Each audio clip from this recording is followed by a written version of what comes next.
Phillip Roybal in right now. There he is. Boom. That was perfect timing, Coach. You are the man.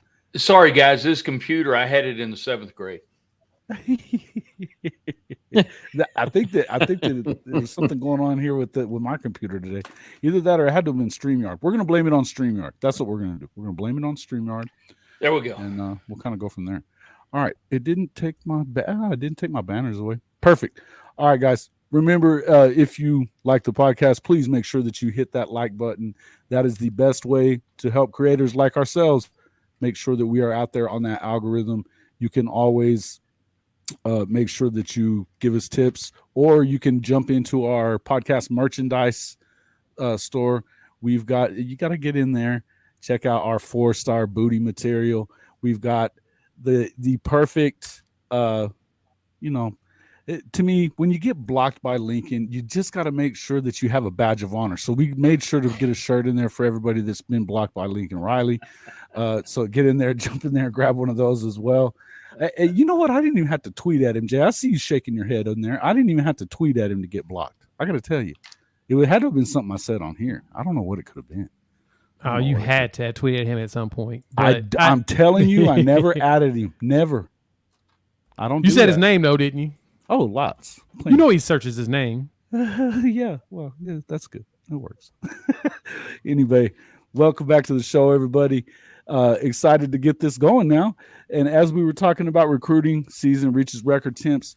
Look, guys, what we were talking about was Clemson, Florida have really just kind of burned up the recruiting trail the early part of this month, right? We've seen a lot of that going on.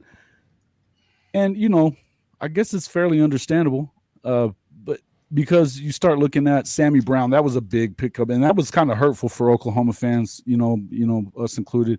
Sammy Brown, Bryant Wesco, they ended up getting 4-star wide receiver TJ Moore as well. 9 of their 11 recruits that they have committed are blue chip recruits. We're talking about an average of 91.63 in the 247 composite there, Jay. Florida, I think everybody was kind of starting to pull. They were about ready to pull the cord on Billy Napier, and you had quarterback Austin Simmons that flipped to Ole Miss, and I think that was freaking everybody right out. Right. Well, now in the last few days, and then even over a 48-hour period, they have picked up 9 commits overall for this month. They just picked up 4-star edge Jamonte Waller. This guy has 106 tackles this past season as a junior, 24 for a loss, 11.5 sacks. He is their 6th recruit in the top 100, which also includes 5-star safety Xavier Filsaime. They are now all the way up to the number 3 recruiting class in the country. And I mean, if you think about it, about a week ago, Jay, these guys were about ready to. It seemed like there was a lot of people in the fan base about ready to pull the plug on the Billy Napier experience. It's pretty wild when you start looking at it, right? No, that's a fair point. Even those articles, I saw Josh Pate did a video about it, everybody trying to figure out what's going on with Billy Napier and everything. And you're hearing fans ready for him to get fired because of, the Austin Simmons deal and right. Everything that happened with Jaden Rashada. But I'm going to be honest, they brought in a lot of recruits. I'm wondering how many of them are going to flip. And I say that because it seems like the encouragement is to go ahead and commit now. And then you're going to see a lot of these players eventually continue to do official visits and then eventually do some flipping. And we've seen this with other schools. I know Notre Dame did that. They had like 8 players flip after they had committed to the school later on in recruiting. And so I'm wondering just what is the end game for bringing in all these players and convincing them to commit immediately? Is it really just for show? Does that help with recruiting other players? I'm truly curious what the end game is, because if we see 8 or 9 players flip from this class, it feels like it was a waste of time. It's just me. Yeah, and I have to tell you, you mentioned Notre Dame. You hit the nail on the head. We did the same thing, and I think we've kind of changed our strategy in that area now. But again, me personally, guys, I think It's a show thing, and you think those guys, if they commit, they're able to help recruit some other players to come in. But at the end of the day, you end up losing a lot of those great players.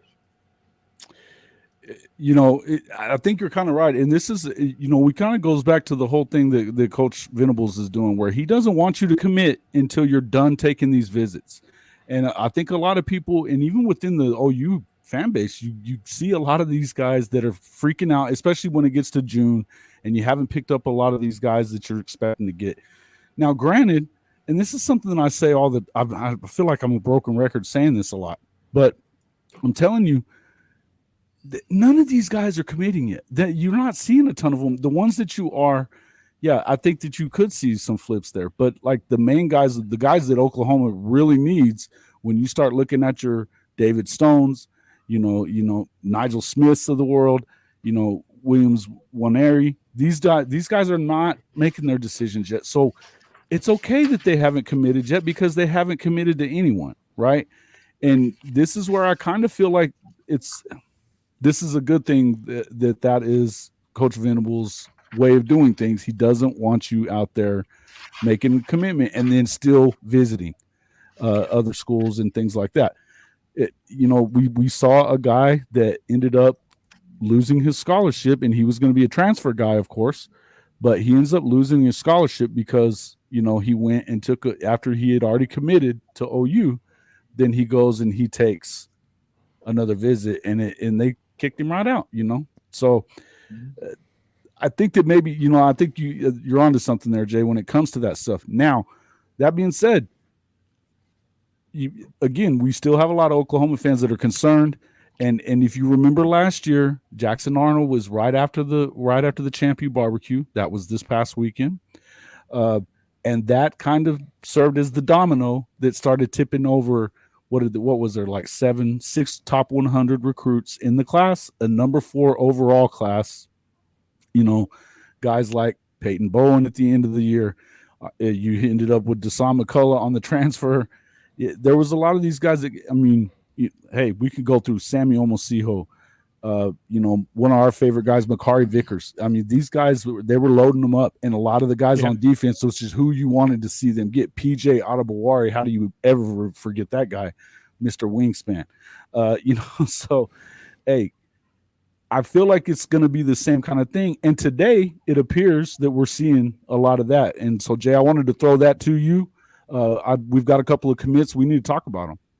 Yeah, no, we got a lot of them to jump into, but I want JJ to kind of jump in on the commitment as far as how some schools taking a whole bunch of commits and just let them keep going. Because before I pass to you, JJ, there was one thing I wanted to add to it is that with the Venables policy, we talk about this ad nauseum, but I think people need to understand it is that they basically are saying that if you commit to a school, but then you decide to go do additional visits, you're not really committed, are you? Cool. Like, ask yourself that question. That's truly the question that is being asked with Clemson in Oklahoma, and some other schools are starting to implement similar policies. Hell, I bet you Georgia's going to start pulling some stuff like that at some point. Some of the schools that are trying to build their rosters, they're recognizing it. Yeah, if you're going to go keep doing visits, like Ohio State, that wide receiver, he keeps telling, was it Jeremiah? Was it Smith? Is that his last name? Can't remember. Yeah, he keeps he's going everywhere, but he's saying he's Ohio State. He's going to be the next great Ohio State wide receiver. But it's like, then why do you need to go see other campuses? If you really feel like you're going to do that, focus on your training and relax. And I think it's okay to go and see all these campuses. And I think that Coach Venables thinks it's okay too, right? He has no problem enjoy with the it. Recruiting experience, but just don't tell me you're committed to me if you're going to go see all these other places. That's right, because we're going to pull that scholarship off the table for everybody else. So we want you to do the same thing. Correct. But JJ, what was your thoughts on that too? It's been crazy. So when you look at this kind of stuff, and it's been, when you really look at this, it's been that trend since really, I want to say, since I've been following it, I want to say about 2 or 3 years ago. And we really started to get into the full swing of what NIL would look like. Okay. And obviously we had the collectives that we deal about at this point. Personally, I like that system that Brent Venables has. I think he's taking that from Dabo Swinney over Clemson. Personally, here in Pittsburgh with Pat Narduzzi, he's got one guy right now that's committed. Took a visit to UCF, Darius Farmer, 4-star wide receiver. But when you look at this from a perspective of where we're looking at with each player. I think most of these coaches understand that at this point they're going to different schools, not just because, okay, we want to go see the campus or we want to go see the facilities. 10 years ago, that was important. These guys are trying to chase the bag, and you're trying to figure out which players are serious, which players truly want to develop in the program. And I think when you look at each individual player, I love how some of these schools are saying, look, you either make the commitment, you're actually committed to us, or you're not. And you're seeing that all over the country where now coaches are starting to push back a little bit. They're seeing who can go after this guy. Me personally, I think that these commitments they have so far, perfect example would be Florida. Okay, they have a lot of these commitments already. We've already seen a couple flips and whatnot. I think what people have to realize is they'll get a couple. There'll be a couple more flips. I don't think everybody. I think that really what was crazy to me is that Florida wanted to fire Billy Napier before he even coached a game, which was absolutely wild to me. How can you want to fire a guy that hasn't even coached a game yet? Right, so right. That tells you about the fan base down there to begin with.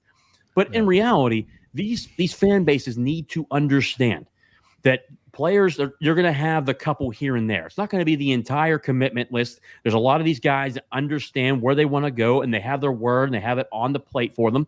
But you're going to have a couple guys in each class to where you go into what I like to call, here in the middle of June, is babysitter mode. Now, if you have 20 to 21 commitments, you're trying to babysit, and you're kind of really recruiting your own class all over again to make sure that they're still committed. Figure out where they're lukewarm, who's contacting this guy. It's kind of gotten to that point. And it's a shame that we have to deal with certain athletes that just want to jump across the board and look for the better deals here and there. You'd like to be in a perfect world where some of these guys truly just want to give their commitment and boom, you just call it a day. But you're going to have some of those high-profile guys. One of the guys that I really like out there that me personally, Coach and I were talking about, and Jason, we were talking about how we were talking about Nigel Smith last night. Me personally, I've heard that he's very much in tune to where he's probably going to commit to Oklahoma. Okay. Yeah. One, because of the relationship that he's built with Brent Venables. And one thing I want people to understand is with Oklahoma that he's taken from Clemson is that they're not going to offer every player in the sun. Okay. There's a certain player and a certain athlete that they want. So you're going to make sure you minimize what players you want. So when you get an offer from Oklahoma, that's not just an offer like you're going to anywhere else. If you're going to, for instance, South Carolina, or you're going to Arkansas, you're going to Missouri, it's not the same. You're getting an offer that very few get because they know what they're looking for. Okay, so you have the certain universities that love to do that. So I think the majority of these guys, I think Oklahoma's in a really good spot. You maybe have one, maybe two guys, but I can tell you this, Brent Venables is doing the right thing. I'm just hoping the fan base gives him enough time because I know he's going to do a good job there. It takes time. You got to revamp what Lincoln Riley did by tearing it apart by the way that he got out of Oklahoma, which was, one, horrendous the way that he did it. Personally, I think it was just unethical how he did stuff down there, but that's a whole nother story with Lincoln Riley. But the whole point is that Oklahoma's in a really good spot. Make sure you continue to build. You have the guy you want. When you got Bob Stoops back on campus where he's helping recruit, you clearly have the alumni base. You have all the alums back to where they want, former coaches. Continue to keep moving forward. Absolutely. And that team's going to be just fine.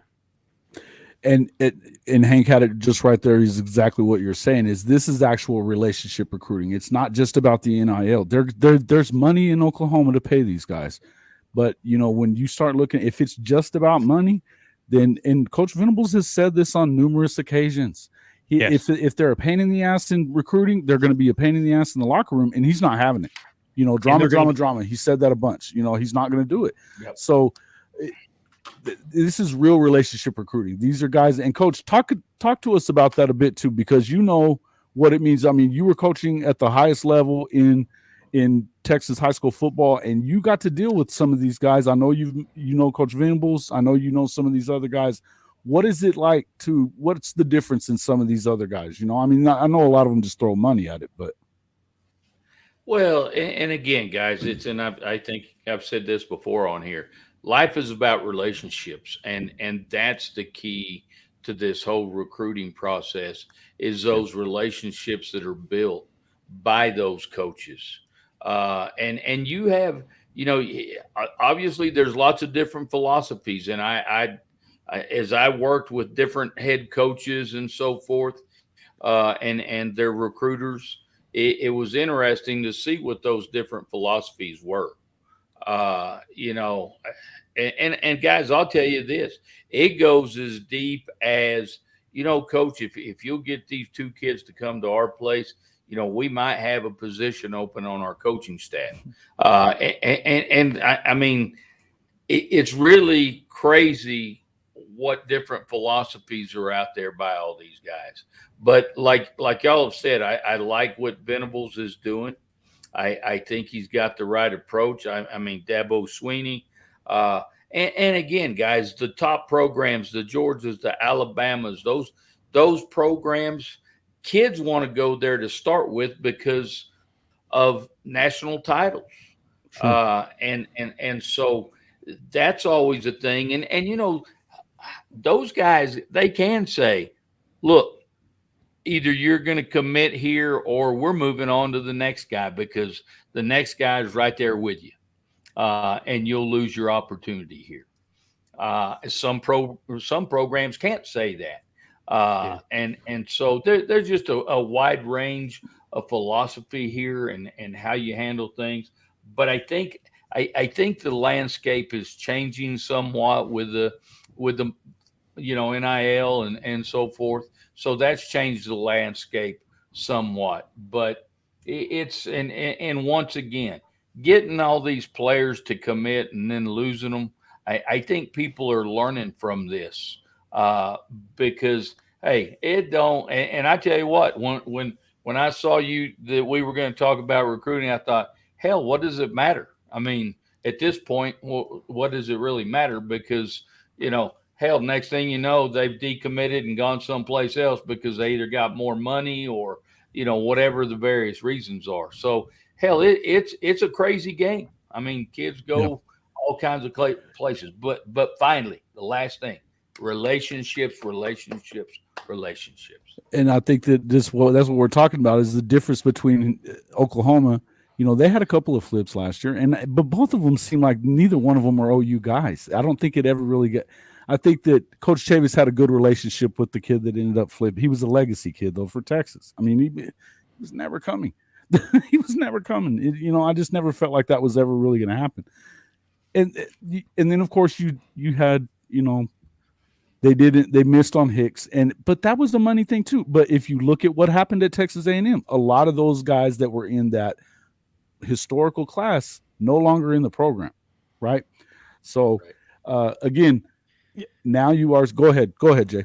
I was gonna say, anybody that you look at with A&M outside of the Elijah Robinson's recruits basically bounced out. Elijah Robinson is the line coach at A&M, and he's a legendary coach. Everyone loves him. His players love him, and he's the one that keeps it all together. He's like the glue guy, especially with that defensive line and bringing in those 5 stars. So there's a lot of things going on with that whole situation, but.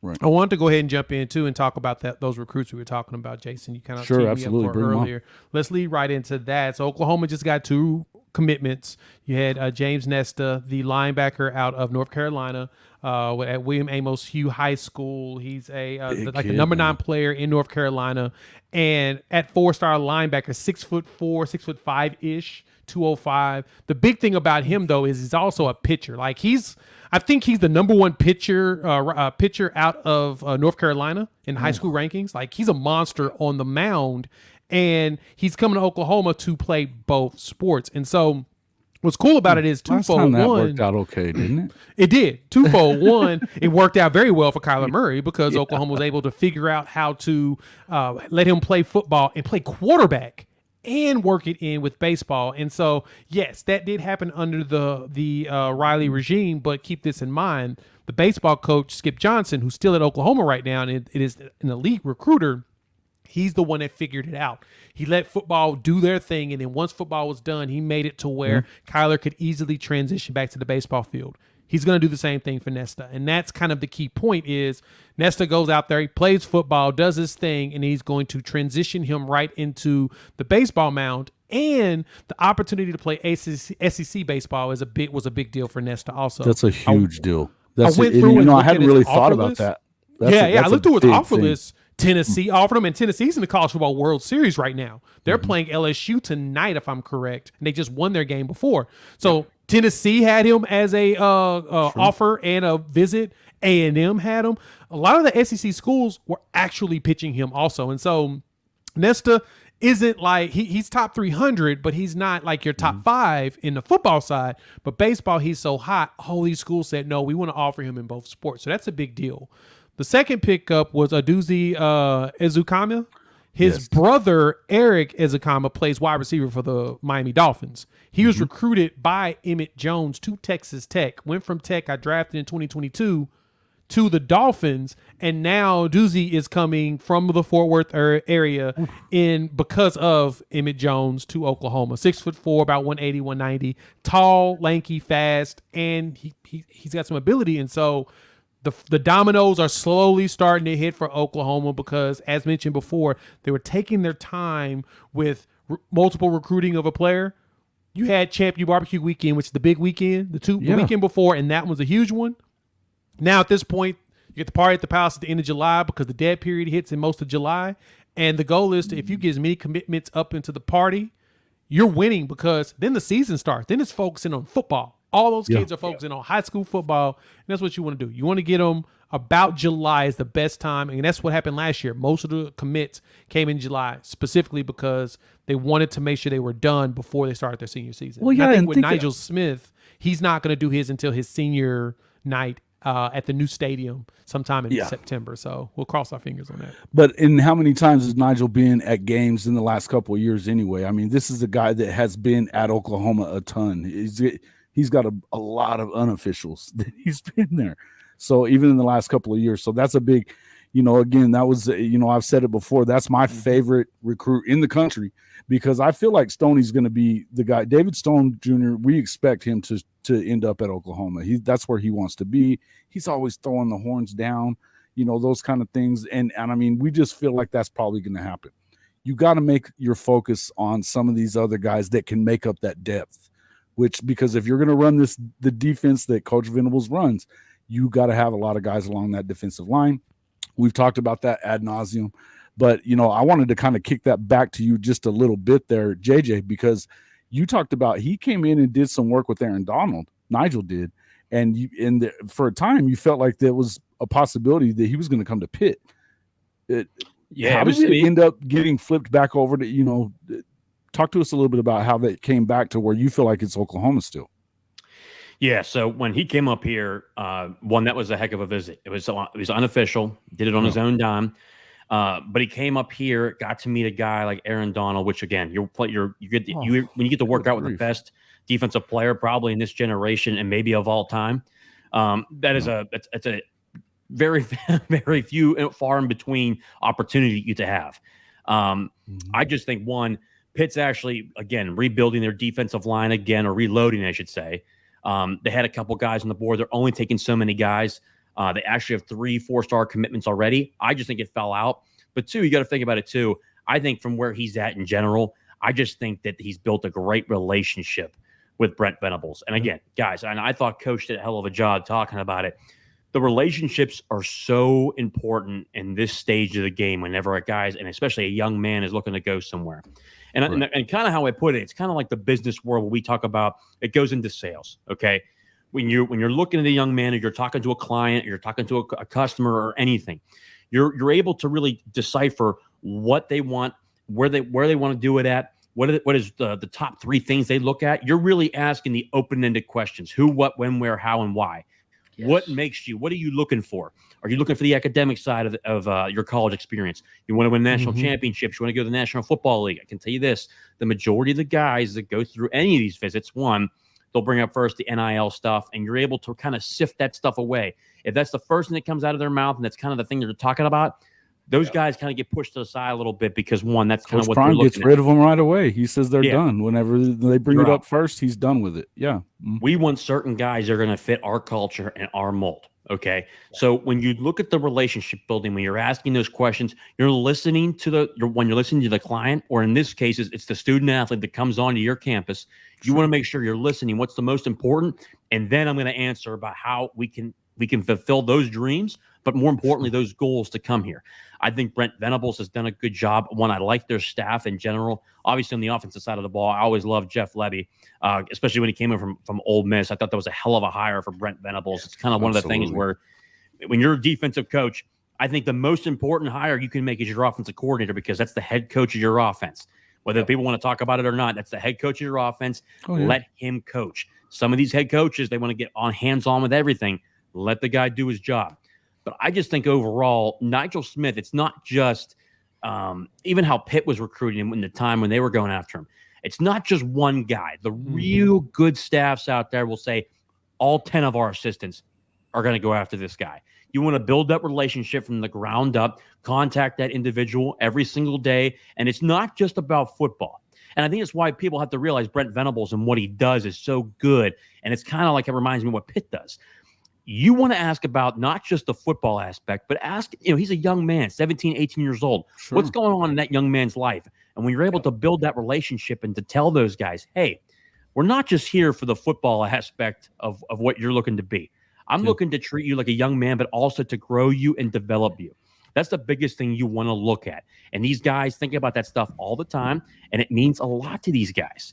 So when you're answering these questions for these young men, you're looking to say, hey, look, when you come to our program A and B over there, they might just have you as a number. Here, we're going to know your first name, your last name, your family, what's going on, and we're going to treat you better than anybody else will. And that goes into a lot of what these student athletes look at every time they make a decision. Agreed. No doubt about it. No doubt about it. And one of the things that I was most impressed with Nigel during this whole time was after the kid that ended up going to Oregon, and everybody flipped out, right? And you had a lot of stuff that was being said on Twitter, and then of course you get the other fan bases, and who's to say who's a Oklahoma fan versus who's a troll fan from another one, making yourself look like one. There's a lot of that that goes on, but there was a lot of dumbasses that were doing that stuff, right? And unfortunately, you got that in every fan base. You're just going to see a lot of that now. Every fan base has a fatalistic person in it. Believe me. Oh, dude. Oh yeah, man, no doubt about it. But one thing I'd say is, it's funny that with him, he commented on it. He was surprised by it, and then you had some A&M folks, which was funny to me, that some A&M fans were like, oh, why would you go to that trash program and blah, blah, blah. And, when their fans are talking to you like that. And he goes, why in the hell would I take advice from somebody or criticism from somebody that I wouldn't take advice from? So, I mean, this is one of the few times I've ever seen him really respond to anybody on Twitter. And it was such a grown-up thing to say.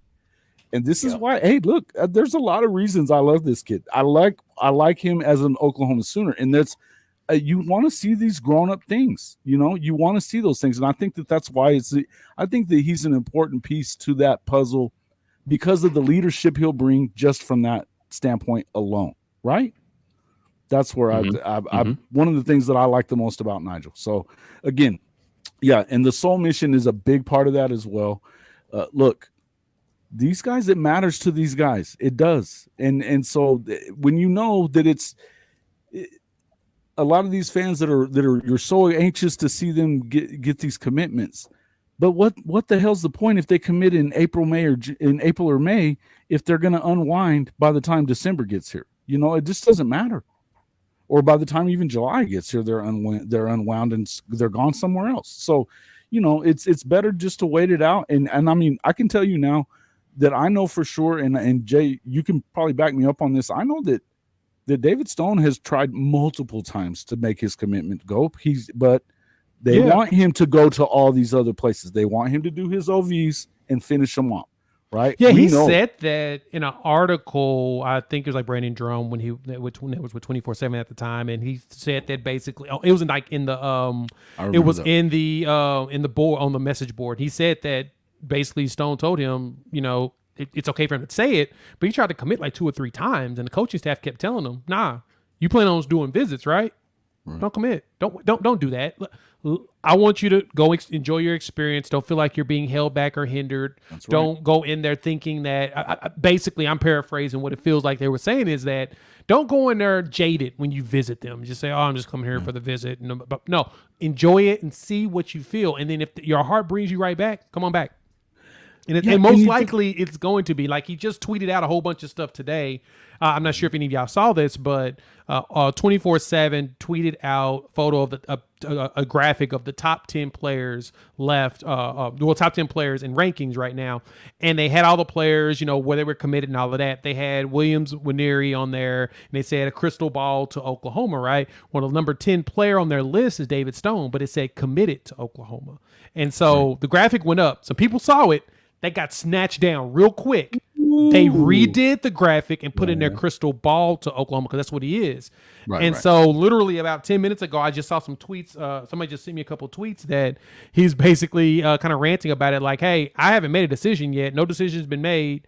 I think he's lying.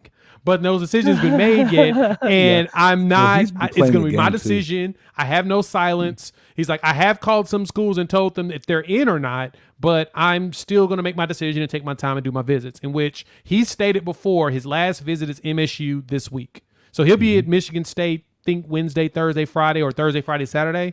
After that, I expect a commitment early July because then he'll be going back to IMG mid-July to go and get some training and stuff for the season. And so he's on campus today hanging out with his IMG teammate at Oklahoma. He's on campus. He's already been reported to be seen on campus kicking it with his boy, and he's been here literally every weekend since he's been back in the state. So, I mean, the tea leaves tell us one thing, Stoney. Yeah. I totally get that this is your decision. We just going to wait for you to decide, but tea leaves are telling us something. Take your time with it. We don't care anything about it. We know we expect he's probably going to be there. And we also I would say this, in that chance, that odd chance that he doesn't end up with OU, we know why that is too.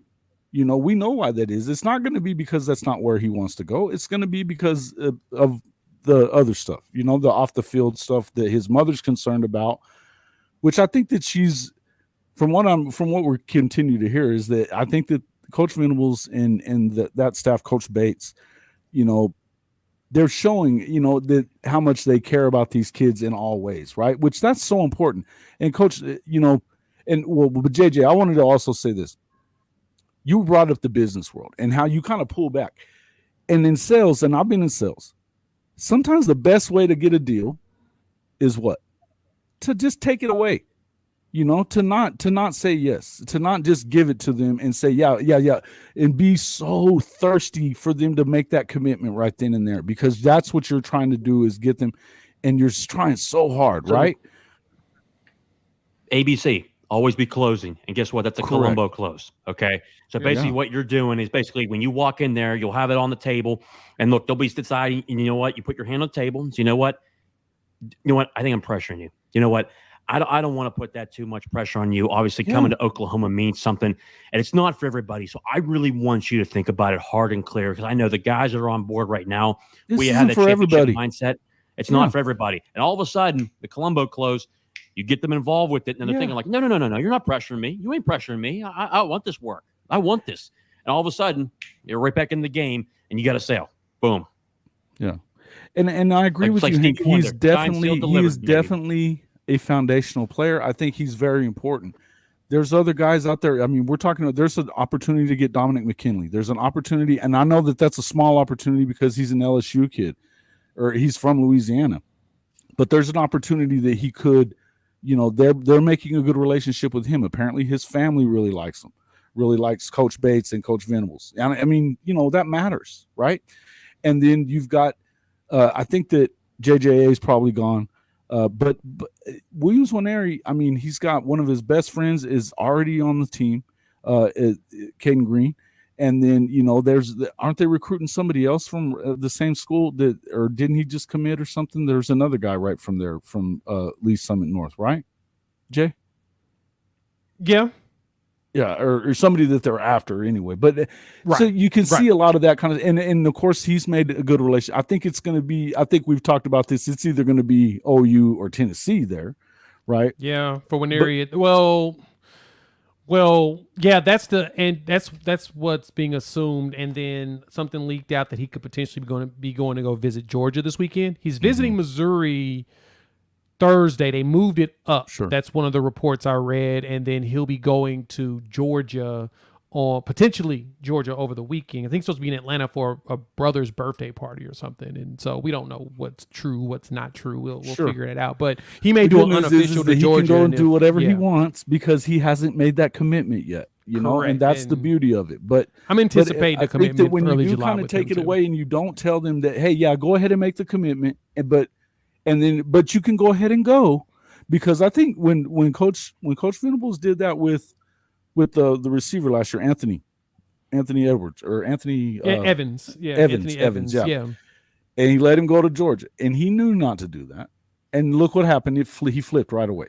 I think he knew that he was flipping the anyway. last time. I think it was too. I think that was the case as well. I think the same thing with Colton way. Vasek was the exact Correct. same thing. I think that once Vasek, they started shopping for other players at the same time, because it was one of those, okay, well, we know that you're going to flip then. Okay, that's fine. If you, because I mean, with that, the weird thing with both of those players was Vasek is a Texas legacy. Him and his dad go to games all the time. And so, of course, you can anticipate him being at DKR for more games because they always go.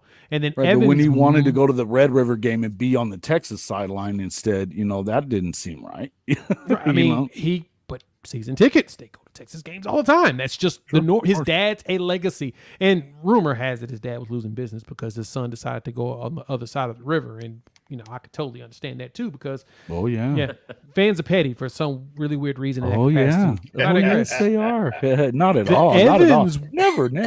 The Evans one was even more fascinating. Right. You know what I'm saying? Like, nah, fans petty. What are we talking about? Oh, these people wouldn't do that. But Evans, his mom was from Georgia, and so they relocated because of the military to be in San Diego. And he got an opportunity to take her to a game at Georgia, and was like, "Oh yeah, he's committed to Georgia." Like, his mom would love that because she was a Georgia fan. She grew up in Georgia. Well, that was his excuse that he needed to take his mom. She'd never been to a game in Athens. A free trip. Blah, blah, blah. Yeah, Coach. But guys, that kind of leads me into what you touched on. You guys touched on this earlier, but when all these schools and coaches are dating all these players, hey. You better date their girlfriend. You better date mom. You better date dad. It's the whole thing, and we can't forget that. And because it's important that all those people feel good about that player going to that school. And you know what? We're all influenced by those people that we love and surround us, and it's critical when you're out recruiting that those people feel good too. Right. Yeah, no doubt about it. But I think that in the end, look, are they going to be in the top 5 again? Maybe not. I'm pretty sure they'll be in the top 10. And if they get 2 of these guys, it's almost for sure that they'll be in the top 5, right? I mean, I'm guessing I'm thinking they're still going to get somewhere in the 3 area. But if you get 2, you cannot call this a bad recruiting cycle for this. I mean, but I think that what Hank's talking about, the guys gathering around Stoney. Right, that picture that you put up on your show when we were on Sunday, Jay. Yeah. Wow. And these guys, they seem to want to play. It's something I said to you then. They seem to want to play together. They're always retweeting each other's stuff. They're always talking about, hey, wouldn't it be cool to team up here? Wouldn't it be cool to team up there? Blah, blah, blah, blah. They're talking to the same, and don't think for one second they're not talking to each other about what they want to be and where they want to be, right? So I feel like this is going to be important. It's going to be important, but I also feel like you got to let them do whatever they're going to do. And I think that the only way to make sure that you're going to get these guys is to let them go ahead. The more I've seen what this is, because I'll admit at first I was like, what the hell is he doing? Yeah. Why would you tell them not to commit? I didn't like it. Most of last year I didn't like it. Right. The more I've seen, it's not that hard. You got the number 4 class in 2023. You're working towards that again. And the guys that you're looking at are unbelievable. We're talking about, there's even another quarterback in the mix after you got Michael Hawkins that they're still looking at because of the way they're recruiting. So it may not be happening as quick as it used to with Lincoln Riley, but you're getting more depth at the positions you need the most. And it's not just a bunch of fluff that's coming out of Lincoln's mouth and then pissing these guys off later down the line.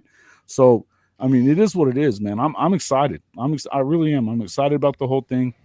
Same.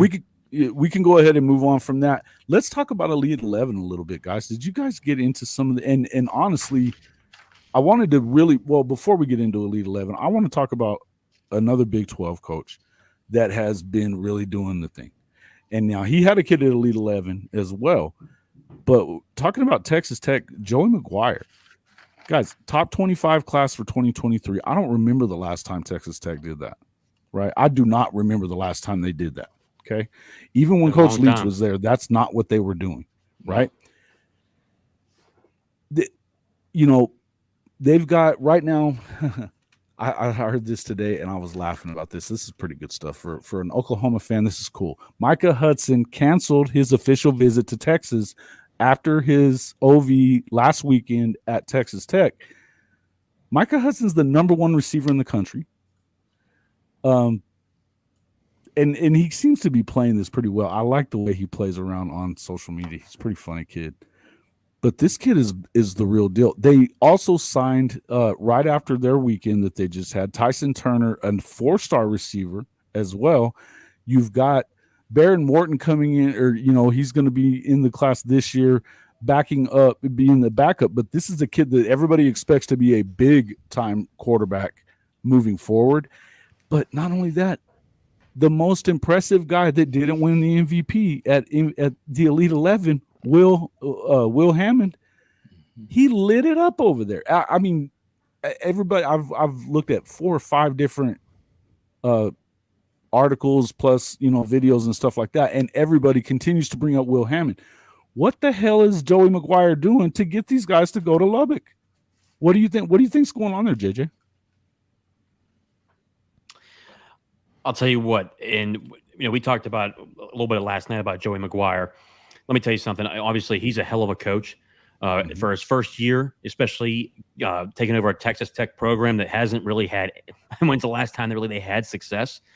No. But when we look at this, okay, a guy that is a homestay at Texas, obviously a great Texas high school head coach, started with his roots there.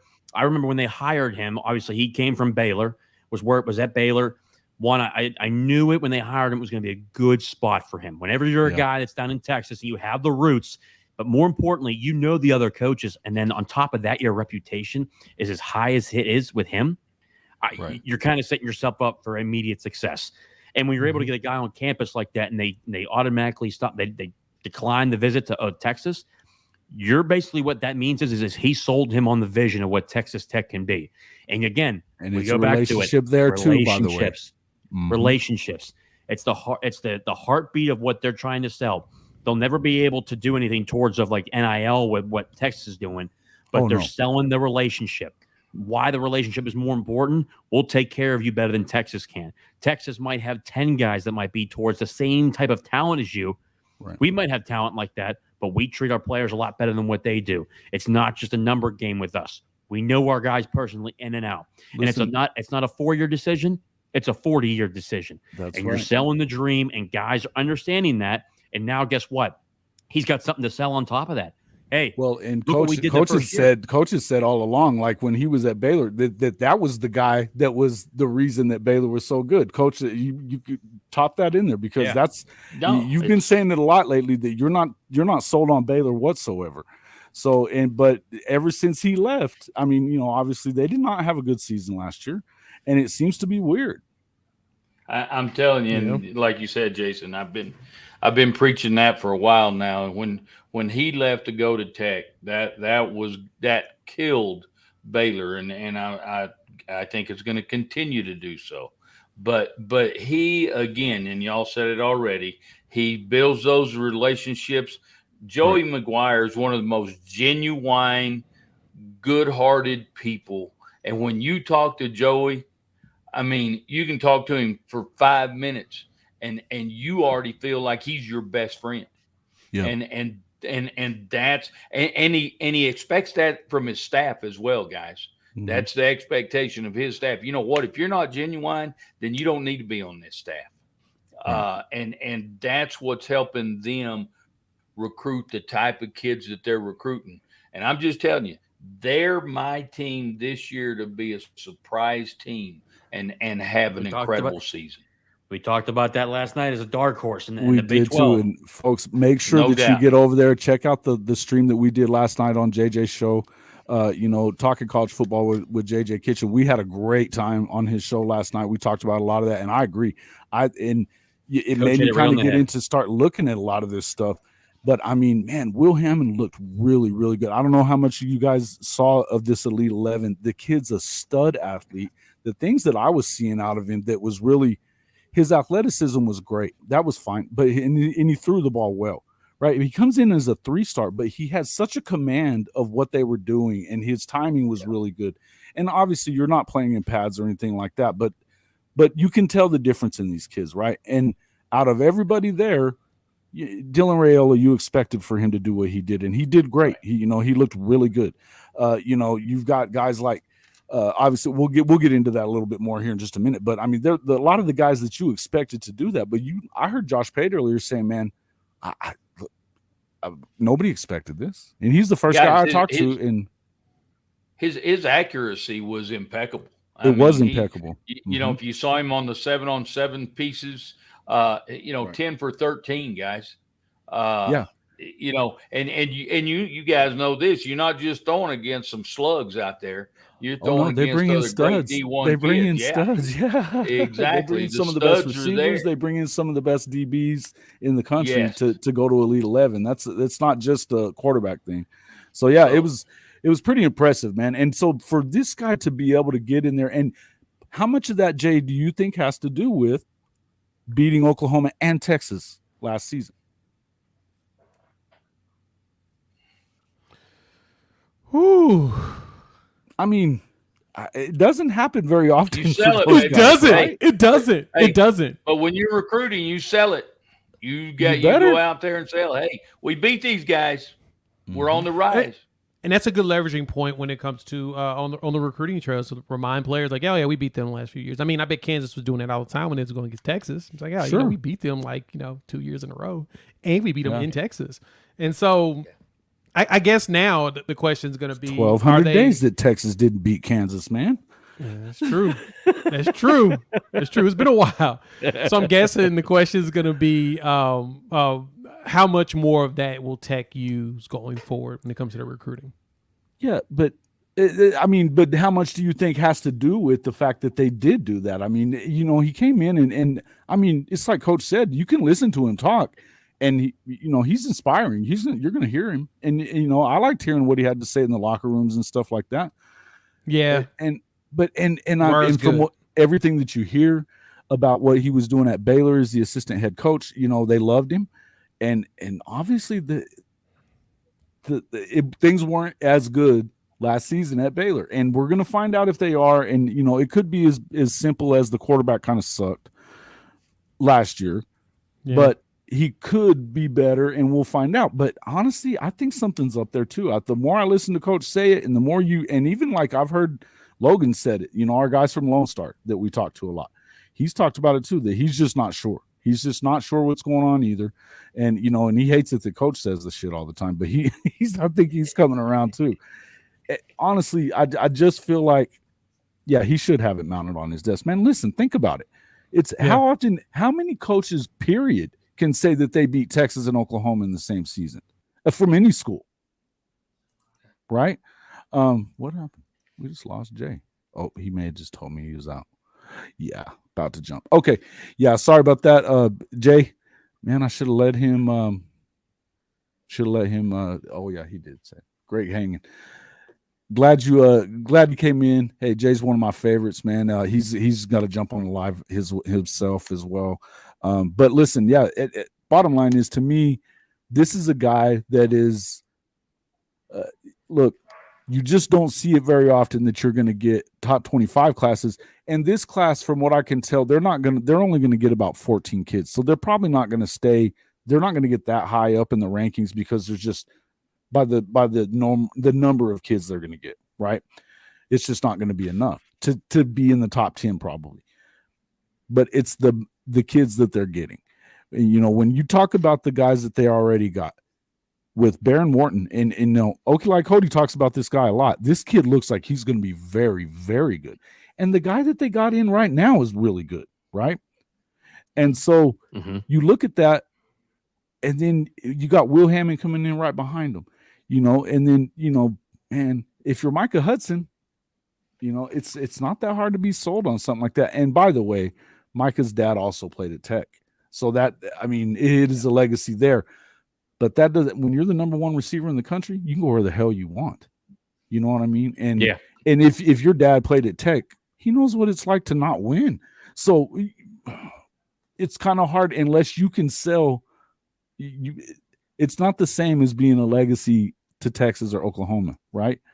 It's really not, because Tech, and I'm not hating on Tech, I'm saying that they just don't have that history of being a championship program. So go ahead, Coach. And that's understandable, because you got to look at too. Look at Texas to begin with, and the Division I programs that are there. There's a lot of talent in Texas, but guess what? When you got 4 or 5 different D1 schools that are in there, when you got Texas Tech, Baylor, Texas A&M. Usually your Texas A&M and your Texas will take it, and obviously Oklahoma's not too far away, so they're going to dip in there. Plus you'll have Alabama dip in there, Georgia dip in there. So you're dealing with a lot of different aspects. That's why it's very challenging. In Texas, obviously being the brand really in the major market in Texas, but I think what makes Texas Tech so valuable and so attractive is the coaching development, but the culture that he's building there. You can't deny that. And I think it's why a lot of these kids are starting to look at that. And I think the tide's starting to change a little bit. When you walk in there day one, first year, and you get at least 8 wins, you're changing something. And now you have something to sell, and now you're really starting to shift. Now you can really start to look at other schools and say, man, Sark's been over at Texas for how many years now? Hasn't done anything. What's he been doing? So it's going to be interesting to see, hey, how can we leverage this? It's going to be fun to watch. Yeah. And look, man, I covered Tech for a good amount of time. And we living in that area and stuff like that. You get to know some of these Tech folks. There's some good people there. There's some crazy people over there too. But listen, the bottom line is that they love a winner over there. I'll tell you that. When they start winning, and whether it be in basketball or whatever it is, they get behind them very much so. So I think that he's doing a hell of a job, and no matter what, you gotta give him props for what he's done. We talked about the things that you're seeing from, obviously Coach Venables is starting to catch his stride out there on the recruiting trail, but this is what we were talking about coming into the show. Was there's a lot of competition. This is not a place you're used to seeing the competition come from if you are Oklahoma. And you are getting competition here. That's different. And so we needed to talk about it. So let's go ahead and go ahead, Coach. Yes. And let me just say this. Another thing, guys, he's doing a hell of a job recruiting there, because so let's just use Texas as an example. You want to, as a kid, a player coming in, you want to go to Austin or you want to go to Lubbock? Let's face it, guys. That's an easy way to do that. Yeah, that's an easy way to recruit against Tech. Exactly, and but I tell you what, just looking at Tech and talking about Joey's recruiting, guys, he's got I think 4 or 5 4-star players that they traditionally don't get. They play football with 3-star type players all the time and have for years. But when Leach was there, that's volumes. What happened. Yeah. And somebody said something about, Leach took them to number 2. Well, what happened when they got to number 2? They got thumped. Yeah. They got thumped by Oklahoma. They didn't make it into the play or into the championship game. And listen, they had beaten Texas, but on the Crabtree play that he tiptoed that sideline. That was one of the most amazing plays ever. Wow. Right? Yeah, absolutely. And absolutely. That wasn't because of Leach. And I love Coach Leach. Don't get me. And by the way, let's we should say that Coach Leach was voted into their Hall of Honor this past weekend, which I'm very excited to hear about that. And Michael Crabtree was actually into their Hall of Fame, so that's big for them. And good for. And listen, man, we're going to be covering Tech a lot coming up. We just have to. We're in the area, and Oklahoma's not playing them this year, so. Man, it's weird to me, right? Unless you get them in the championship game, which I really do believe, like you said earlier, they are a dark horse team.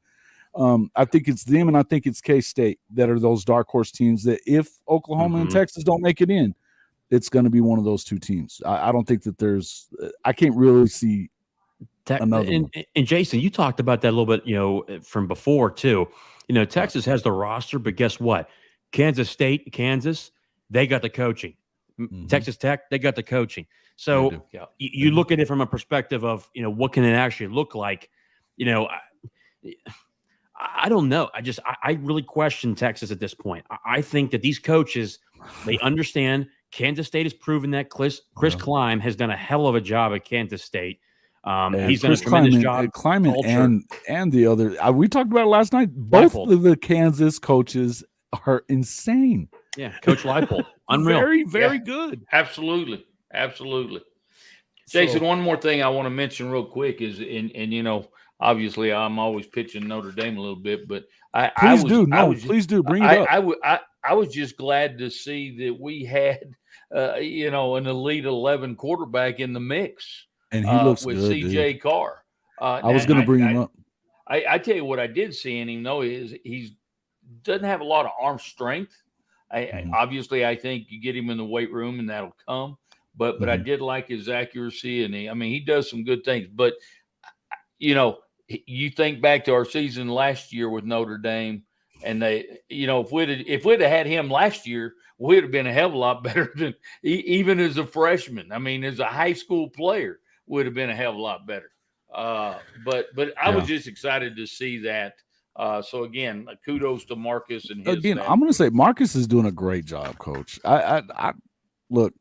We talked about this a little bit, maybe last week. He's recruiting better than Brian Kelly. He is recruiting better than Brian. Well, Kelly. He's not playing golf all the damn time. But Brian, you hear it all the time how hard it is to recruit to Notre Dame, and I know it's the to get in, it's different, right? I think it's a depth thing, and I think that Brian did a great job there, and I think that this is where the reason we feel like they could win the national championship this year is because he's never had these kind of guys. But you're starting to see Marcus get some of these kids that Brian never got. Right. Which is just, hey. And I think a lot of it has to do with, man, they kind of look up to Marcus, man. He was a baller himself when he played at Ohio State. That dude was a stud. So again, he's one of those one of those elite coaches that builds relationships with players and families. And so again, that's another big thing. Yeah. And we're seeing those guys are all creeping to the top of all the recruiting is those guys that are great at building those relationships. Are they playing in Ireland this year, as Kim's asking? They are. First ball game against Navy. Cool. That's cool. That's cool. Oh, wow. Very cool. I came really close to going, but after I figured what it was going to cost me about $20,000, I decided to stay home. I love my Irish, but not $20,000. It's a bit of a trip, bro. It's a bit of a trip, but it is beautiful over there, man. It would be amazing. Yeah. Talk about Coach, you got to do what Nebraska fans did: spend $20,000 and then lose. Can you imagine that? Them bastards, they lost to Northwestern. I got to tell you what, man. Yeah. Hey, great point. But I told somebody the other day, shit, I'm glad we're not playing Marshall over there. Yeah. No kidding, right? Sheesh. Yeah. And Brian Kelly was born for the Bayou and never even knew it. Yeah, he was born in Boston. So he definitely didn't know it. You mean his family wasn't from there? No, it wouldn't. That was the worst ever. Yeah, look, there's some gumbo down there. and talking about Brian Kelly's recruiting guys, because I will hand it to him. I'm not a Kelly fan. Right. Haven't been. Nobody is. Nobody likes him. I don't think anybody likes him that's an LSU fan. Well, I'm not going to use the word I want to use for him. There. That's why. But here's the thing. He did. I'll hand this to him. He took us from when we weren't winning and not being very good to at least being on the board of success somewhat. National championship game. Right. National championship game, but we couldn't win the big ones. But again, I go back to his recruiting, which is obviously what we're talking about. And the thing about him and everything, and I don't have proof of this, but everything that came back to me was he didn't even hardly go to the kids' homes. He was out spending his time golfing all the damn time. And so as I hear what he's doing at LSU Well, now, when you become the I winningest think coach he in might have Notre Dame learned. history, you kind of, listen, I mean, but you become the winningest coach in Notre Dame history, you kind of get a little. Oh, come on, man. Yeah. I can tell you this. I had a couple obviously from here in Pittsburgh, from Pittsburgh Central Catholic. We had a couple guys go up there, and a dear friend of mine, he was not a fan. Okay. And I can tell you, Kurt Heinisch is a dear friend of mine, captain at Notre Dame. Absolutely. I can tell you this, a hell of a young man, character-wise, it's incredible. The open door policy by Brian Kelly was a farce. Phil Dracovic was there. We've had that conversation. Yeah. I'm not a fan of him, but I can tell you this though. Kirk talked about it right away. Marcus Freeman's the guy. I hope they don't put too much pressure on him because he is that good of a coach. Just give him a little bit of time. Notre Dame will be back where it belongs. I can tell you that right now. Just let it be. Let him do his thing. He's going to do a hell of a job. You just found your coach for the next 30 years. It's like the Pittsburgh Steelers. It's like the Pittsburgh Steelers. You find your guy, you let him be there for 30 years and do your thing. Right. That's the way I look at it. And guys, by the way, I'm also happy. Yes. They got a quarterback this year. And the other thing I'm happy about too is the change in athletic director. I think Swarbrick has done a great job, but I'm excited about that change as well. And he's coming from NBC. And that kind of tells you too. And from what I've been told too, I think Notre Dame's going to get a good deal where they're going to probably get $50 to $60 million from NBC in their TV deal. That's what I've been told. Absolutely. But I don't know. But that was something that we brought up before, and we didn't get to talk about it so much on here. But what was the deal with the AAU then? Why? If they're gonna stay independent, I don't know. That's the Big Ten. That's the Big Ten trying to grab them. But guess what? Notre Dame strides and provides itself, and it's honestly a tradition. And ACC Commissioner Jim Phillips talked about it because he worked there for 5 years. That's a pride thing. I mean, I remember growing up. My grandmother was a huge ACC fan, but because obviously Notre Dame, their Olympic sports are part of it. But obviously a Notre Dame fan. I can tell you this: if there's one thing I know. You look at the profits, for instance, the teams that actually reported it. Notre Dame was in the top 10 in reported revenue last year for teams in the college football. They don't need the media the media rights deals. Okay, the $50 to $60 million. It's not about the money, JJ. That's not. We're not bringing it up about the money. We're bringing it up about if they don't let them get into the playoff, because that's been a lot of the talk that you hear is that the only way that you can play for the championship is if you join a conference. There's a lot of people out there that are trying to make that happen. I'd be shocked. It's not there yet. Yeah, it's 12 teams. Now, obviously, but here's what sucks. They can't get in the top 6 seeds. That's the only thing that's really holding it back. They can't get in the top 6 seeds. Right. It's hard. Do you really have an opportunity to go in and win the thing if you come in the bottom half? Because no chance of getting even if you win in undefeated. I'm gonna give you my coach mentality here. I don't give a damn where you put me. Put me in there, and I got to win anyway. There you go. I'll give you that. And that sounds just like you. That's a coach right there, baby. That's coach. I'll play any day, anytime, anywhere. Just put me on the field. Give me some pads and a helmet, and let's go hit each other, baby. Let's go. Little ones bunch up, big ones line up. Yep, that's right. I love that one. Yep. Little ones bunch up, big ones line up. All right, let's talk a little bit about just obviously the winner of the Elite 11, which was Julian Sayin. He is the Alabama commitment. I don't know that he was necessarily the best there. He just looked like he had total command from what you're hearing from Bruce Feldman, some of these other guys that were there. 3 quarters, but he's getting them off quick and stuff. What I saw from him, he looked good. He didn't miss anything. He looked like he was totally in command as well. One of the guys I really liked, though, and I wanted to bring this up to you, JJ. Trevor Jackson looked really, really good. This is an uncommitted kid. Apparently, Pitt is in his sights right now. But apparently, Miami just jumped in. Talk to me about what you think about Trevor and what you saw from him, because everything that I heard that he had the best velocity at the camp. And he won that rail shot challenge, and then he had the best velocity. So it was. Big time. That's a big time move. He was impressive. Yes, he was. And let me tell you this. Me personally, I knew Pitt's looking at 2 quarterbacks. They really put their sights on 2. And that's obviously Jackson, number 1. and obviously Hasselbeck, which is Tim Hasselbeck's son from the Seattle Seahawks. I saw that. Yeah. So those are their two quarterbacks. I think in heart of hearts, they'd love to get Jackson. I think he's a hell of an athlete, very agile, incredible arm strength, and still obviously he showed good accuracy. I think he can still work on a little bit. And then they said, and that's what you keep hearing, that there was, he's a little inconsistent at times, right? Yeah, it's either he's on or he's completely off. And I think Frank Cignetti will be able to do that. He worked with Aaron Rodgers with the Green Bay Packers. He's got plenty of good stuff he could do with him, and I think he showed him that on the visit. But Jackson overall, when I looked at him, I think he's a hell of an athlete. When I saw Pitt was in the top 3, it was good. Obviously, like we were talking about, Miami's gotten involved late. But let me tell you something. I got a lot of connections from, they call it a Pepka, Florida. Okay, we got a couple guys out of there, Ty Ray. These guys, offensive linemen, 6'7" guys, 320 pounds. They're absolute beasts. I mean, it's unreal. A human being can look that big. It's unreal. Wish I was that big. Never mind. No, I'm just kidding. I wouldn't fit in my car. No, but let me tell you something.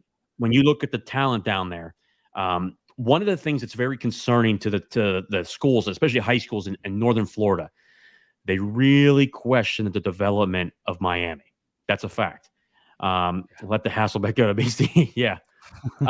They look at the development and they're really questioning Miami at this point. Miami talks a lot. Miami's got that brand, but they really don't have the product to show it. So guys are worried about going there. If it was Florida State, I think it'd be a little bit different. Even Florida, I even give them a little bit of an edge. But I think that, one, they were very unhappy. And this stuff goes a long way too. Miami's late to the game. That kind of stuff hangs on these recruits. You're a Florida kid. How does Miami not recruit you? Absolutely. And that's what we were talking about Colton Vasek earlier, about the legacy kid from the only reason he went and committed to Oklahoma was because he was pissed off that Texas wasn't in on him yet. And UT does that to a lot of those kids out of Austin for whatever reason. They didn't, hell, Baker was right next door to the school, winning a state championship, and they didn't even recruit him at all. You know what I mean? Yeah. Unbelievable. And that kind of stuff really irks them, because when you're down there in Miami, which, now don't get me wrong, I love the Florida guys. Let me tell you something. Pitt's done a hell of a job. Kalijah Kancey recently, obviously a Florida guy, went first round to the Tampa Bay Bucks. It's a real program, man. Pitt's a real program. Developing talent and understanding where it's at. And just watching these Florida guys. They've done a phenomenal job, and Pitt's done a good job putting them in the National Football League, obviously being drafted in the early rounds. But when you're a Florida kid, you don't get one of those offers from a Miami or a Florida State or a Florida. Yeah, and when Miami's been trash. Yeah, and you really look at it and you say, you know what? These players look at it and they say, you know what? You think you're too good? You think you're too good for me? You think you're better than me? That's fine. I'll go somewhere else in the ACC and I'll be able to throw. And I think Mario's a good coach. I think that, but I've also heard that by the time he leaves somewhere, they realize that he hasn't developed kids to the extent that they want to see him do it. Yeah, there's that question out there about him. That question followed him from Virginia Tech to Oregon, and it's apparently followed him to Miami as well, because you continue to hear it. Yeah, and don't get me. Like you said, he's a good coach. He did a good job. He won plenty of games up in Oregon. But like you said, the development question comes into play when you have to look at it, especially in the quarterbacks. Obviously, I love how he's a former offensive lineman, tough, gritty, works his tail off on the recruiting trail. But you got to produce results. But a lot of that too is it's just that money that they got, right? They've got that freaking LifeLock dude that they just And look, and that's great. And it's what's really crazy to me, I was expecting a tight game last year when Pitt went down there for its last game, and then Pitt absolutely just destroyed them, embarrassed them on national television. I questioned just the overall development. I didn't like the Kevin Steele hire at the defensive coordinator position. I didn't like the Josh Gaddis hire at the offensive coordinator position. Josh Gaddis is now up at Maryland right now. That was a questionable hire to begin with. Obviously, they've gone in another direction. You have to start showing something. You've got to put yourself out there. Okay, you're the U, but the U is not the U like it was in 2001 in the early 90s. No, it's not what it was. They haven't won in 20 years, man. They haven't won anything in 20 years. It's just not the same. Mark Richt brought it back a little bit into that term where they were ranked number 2 at one point. Obviously, it was fun watching them go to Heinz Field and lose the Pitt. That was pretty funny. But overall, you look at it, it was funny to watch it. But you look at it, Miami has the potential to be very, very good. Sure. But even with that roster there last year with Mario Cristobal, that team had plenty of talent. But what that tells me is these guys are more worried about going out and having fun on South Beach than they are being in the film room. And that kind of tells you about the culture. He's got to change the culture. And he came in there and it's kind of the same thing that you saw with BV, that some of those guys were not the guys that are left, that were left over from Lincoln, that are still there. These are the kids that could be, but we're talking 85% turnover at this point, right? Oh yeah. 85%. So there's not many of them, right? There's just not many of them left from the Lincoln era. And that's probably not a bad thing, right? Yeah, because you do have to change that culture. Yeah. And when you come in and you start doing things different than the last guy was doing it, they're gonna. I mean, they didn't get recruited by you. They're not going to listen to you scream at them. They're just not. And I don't know. I think that if you go in and you've got some talent there, because I think if it wasn't for Mario being willing to go, they weren't going to fire that dude. They weren't. Manny Diaz, yeah. Manny wasn't going anywhere otherwise. And then personally, I think that honestly, Manny wasn't really doing that bad of a job. No. I just think that when you look at the coaches in general, first off, I was unhappy with the way they handled that to begin with. They were dragging that guy along, basically saying, look, you're our coach, but we're also looking for a coach. How unethical is that? On top of that, how can that guy recruit? How can you go into a home when there's on ESPN on College Game Day, they're saying, "Hey, Miami's looking for a new coach. You're possibly talking to Mario Cristobal." When you're Manny Diaz and you go into a home, that's my first question as a student athlete. Hey, are you going to be my coach? Why should I even let you in my house? So I'm going to let you in my house to recruit, but how the hell do I know you're going to be there tomorrow? So, Miami did it all wrong, and I think that one, they did a good job by hiring Clemson's AD, which has been a major turnaround in terms of culture and what they're doing. Sure. But when you look at it from a perspective of what this team is trying to build, give Mario Cristobal time. But I was a little disappointed with the talent he has in that team to not even make it to a bowl game. 5-7 is not good enough. Listen, he had the full commitment from. Or this is hilarious, by the way. Perfect Cracker. What is this? Craig James or who would you leave it to? Neither one of them. Neither one of their asses. They got. Hey man, I'd put a gun in their face. Get out. Get out. Les Miles. Hey, you guys want to play a game? That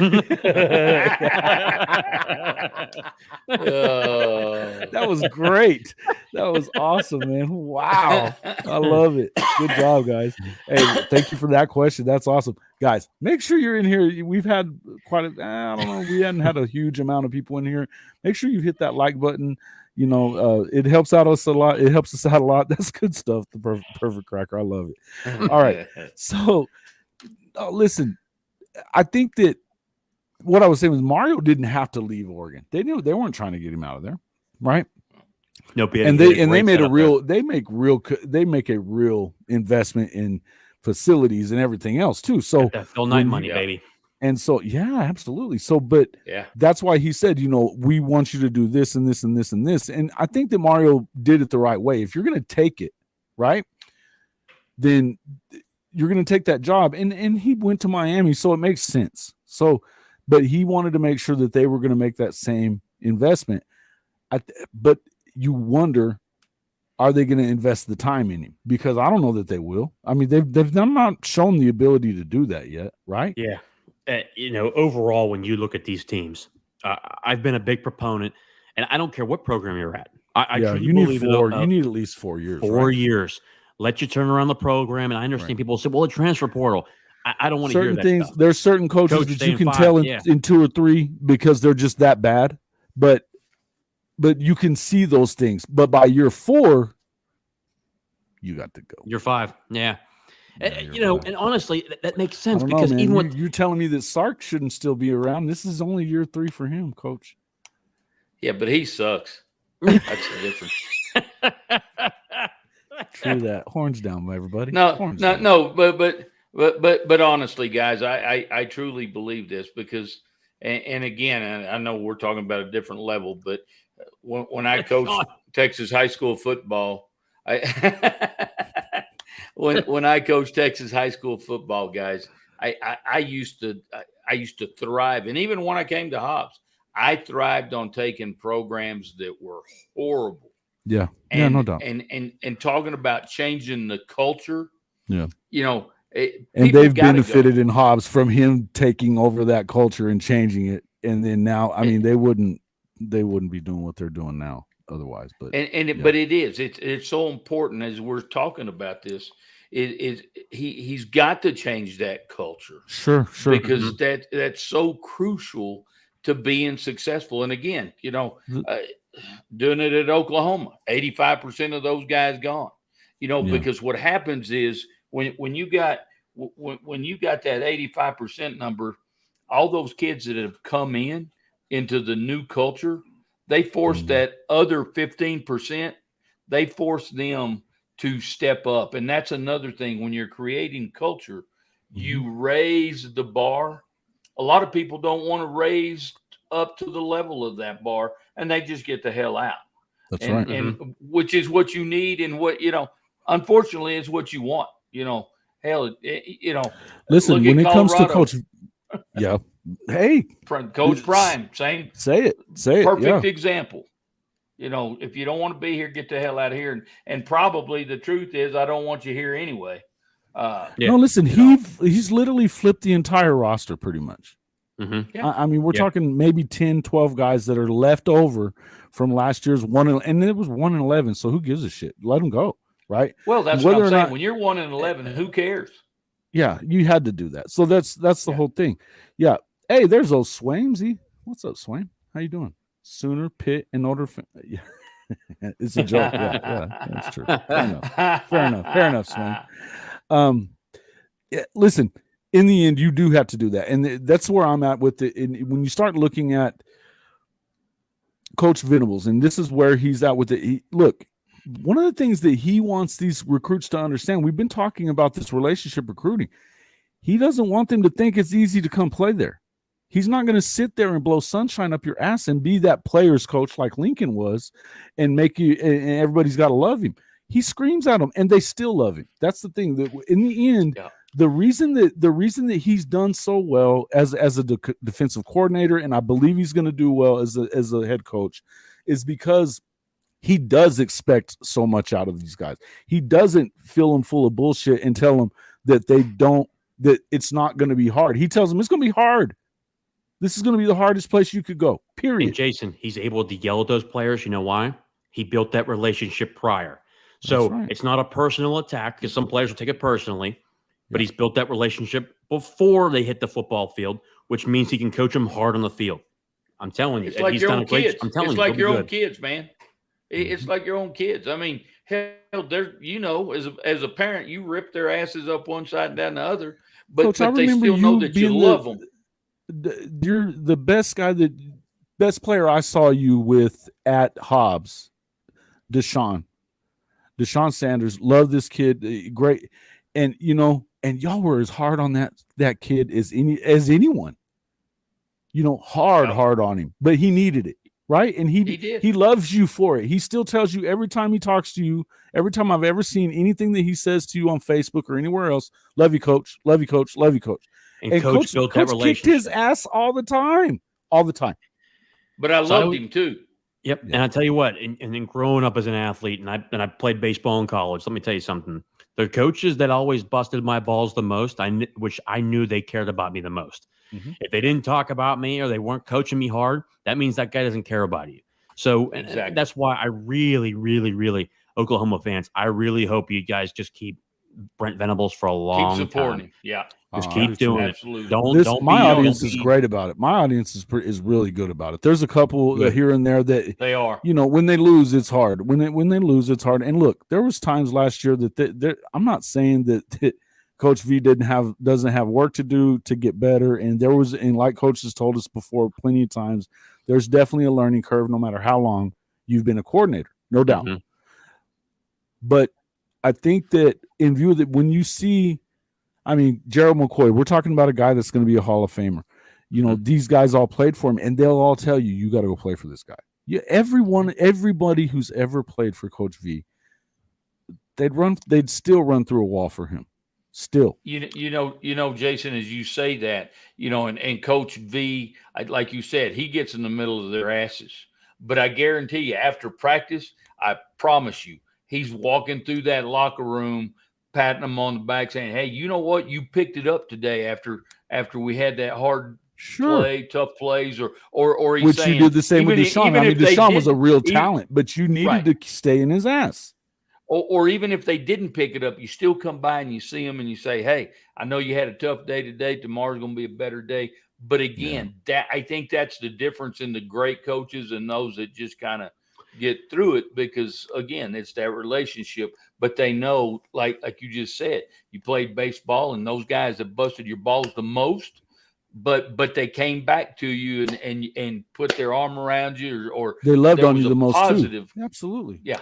Bill Parcells said it best. I'm going to coach you hard now because I'm going to love you more later. That's how that stuff works. Amen, brother. Amen. And they love it, and they love it to the end of time. And all of a sudden, and that's why I give Nick Saban a lot of credit in terms of, because he talked about how, I can't remember the player's name, but he talked about how he made a mistake in college and everyone was just killing him. Throw him off the team. 18-year-old kid, throw him off the team. He shouldn't be on there, made a mistake, all this stuff. Nick Saban said it best. I coached that kid hard now, and I was hard on his ass now, but I loved him later. And guess what? I didn't kick him off the team. He did a bunch of stuff behind the scenes, but the media was crushing him. But guess what? He went to the National Football League for 10 years. Now he's the CEO of a company, has 4 kids, 3 of them going to Ivy League. Who was right? Nick Saban was right. They're young men. They make mistakes. People make mistakes. It's the great coaches that understand that. And you don't throw away kids either. That's one thing I can say. A lot of people like to give Urban as much crap, and there were some things that he definitely did wrong. But he was always, and one of my favorite shows, and he's a little wild out there, but what's the name of that guy that he used to coach with Urban? The receiver coach that got in trouble. Zach Wilson. Yeah. It's a great show, and his show's funny, man. They do a great job, right? Mm-hmm. But he's talking about, how many times that, what are you supposed to just throw the kid away? And Swainsey, jump in here real quick. If you're still here, jump in here real quick. I want to talk to you about something real quick. I just sent you a link to your Twitter. Jump in. Now, bottom line is this. You gotta coach them hard, but it's like I said, and first off, I don't want everybody to get the idea that Deshaun wasn't a good kid, because he was a great kid, but he needed that motivation, and he needed to know that you cared about him, and they stayed on his ass, man. And yeah.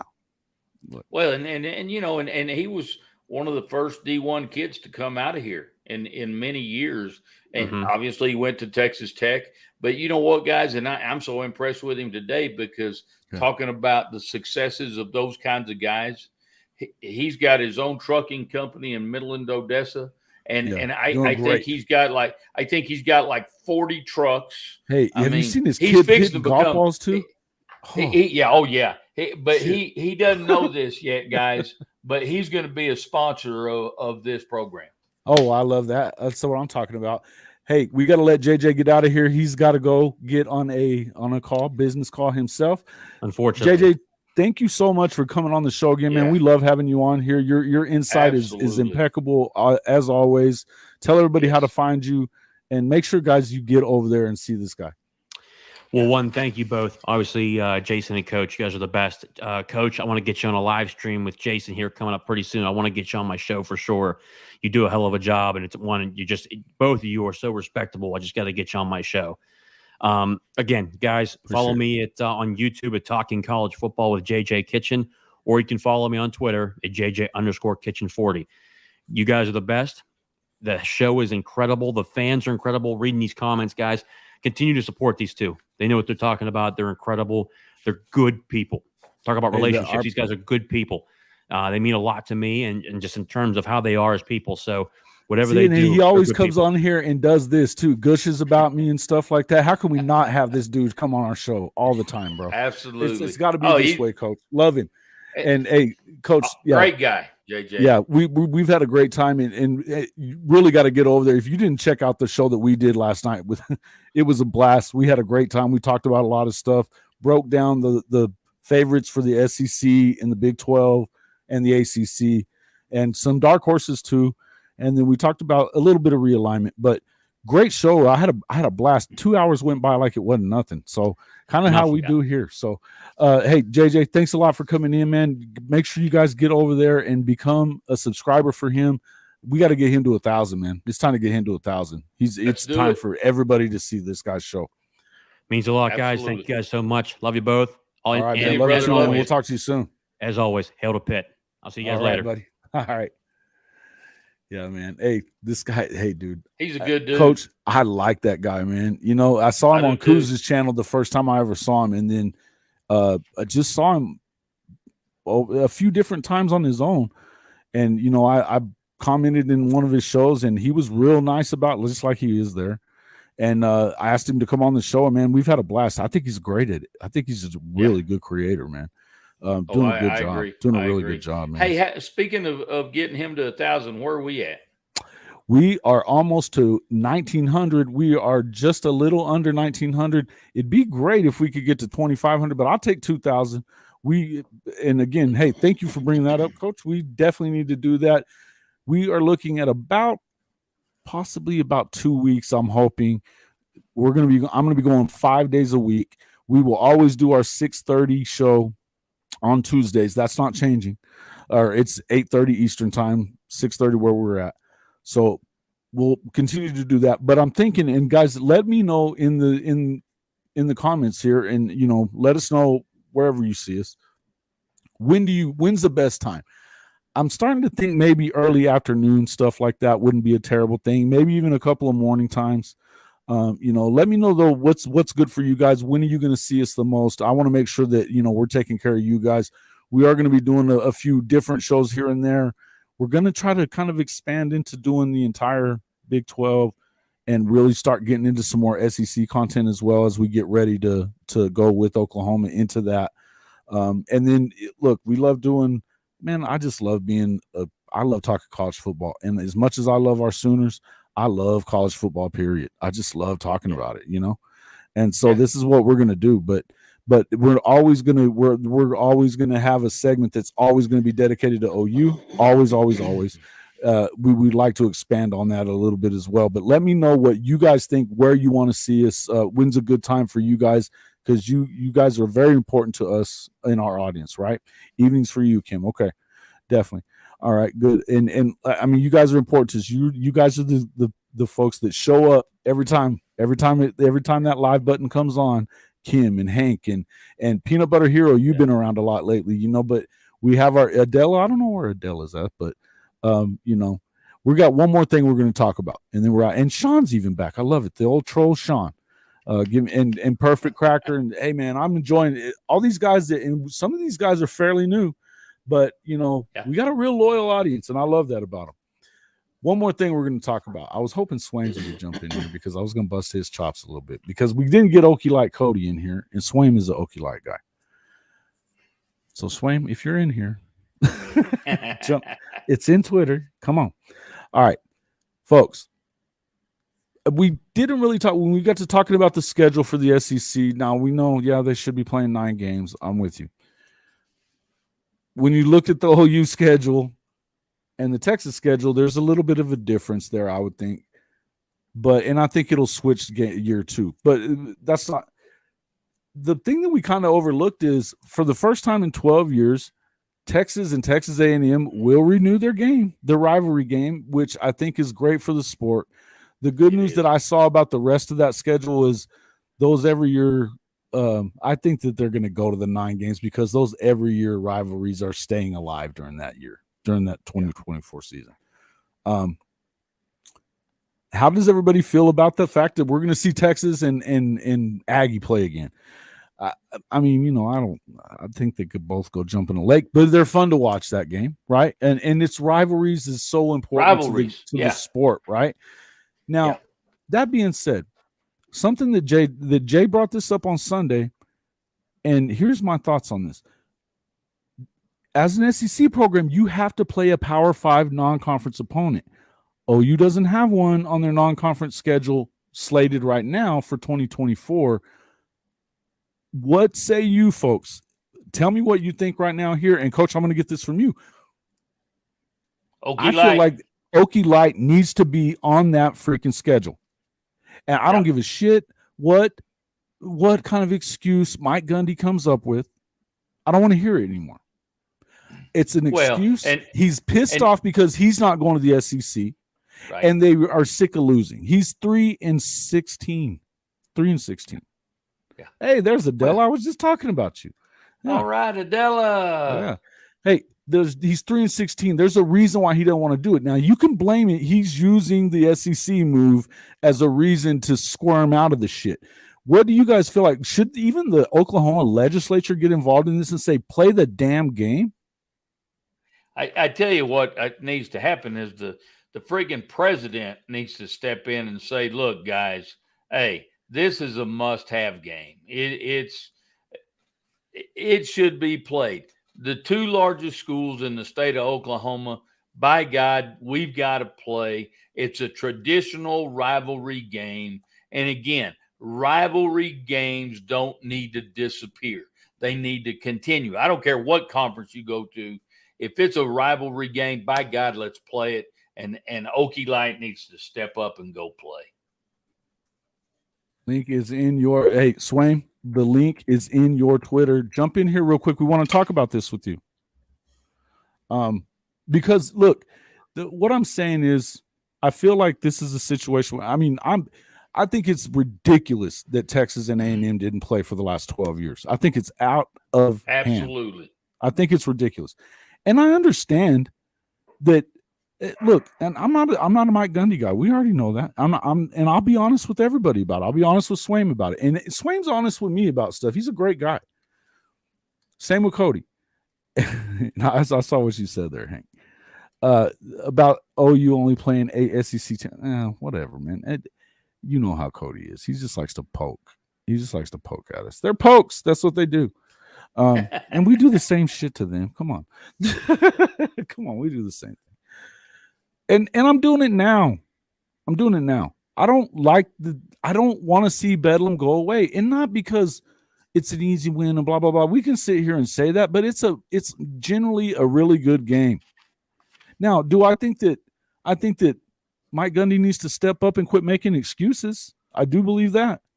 But my feeling is that, hey, if you're not going to do that, somebody at least say something from the legislature. They don't have to make a law, but make a nudge. You know what I mean? Or somebody that is dumping money into the program say, hey, play the damn game. Right? I know Boone's gone. I get it. But come on, guys. There's no way that in fact, I want to know, what do you think Boone Pickens would think about this? Roll over. Damn, Swain, I wish you'd jump in here. He'd roll over in his grave. Don't you think? Because Cody, I'll tell you this. Cody will tell you he is one of the Oklahoma State fans that thinks it's bullshit.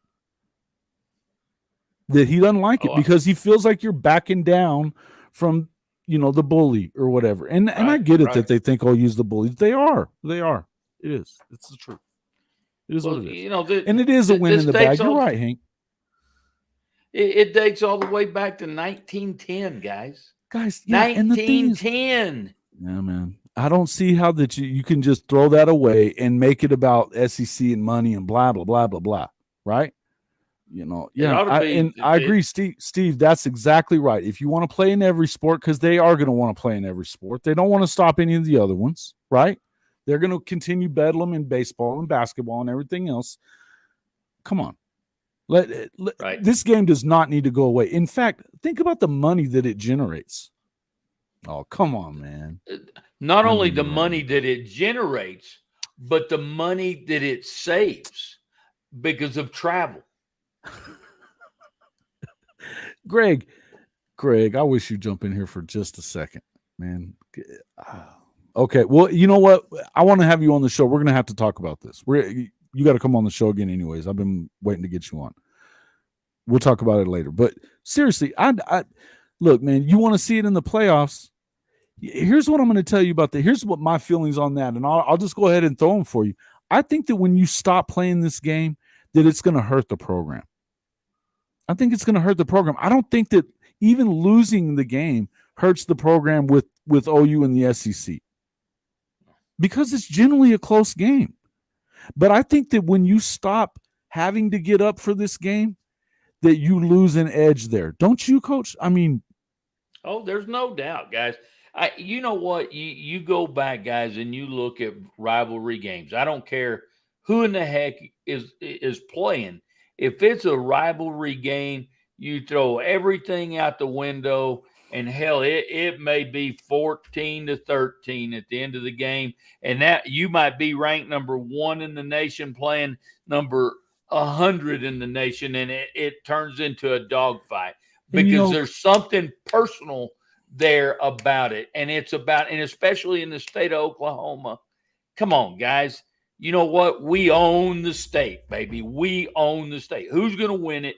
And we're going to own it for a year. And look at how great those Oklahoma State fans felt when they beat Lincoln that last time, 2 years ago. Absolutely. I mean, that was a big deal for them. Big deal. Absolutely. Right? And it should be a big deal. And history is why it won't. Listen, but here's the thing, Greg. Okay, history is why it won't be played. But think about the history just in the recent. And I know that. And here's the thing. I give Gundy a lot of shit. I do. You know that. But I'll say this is that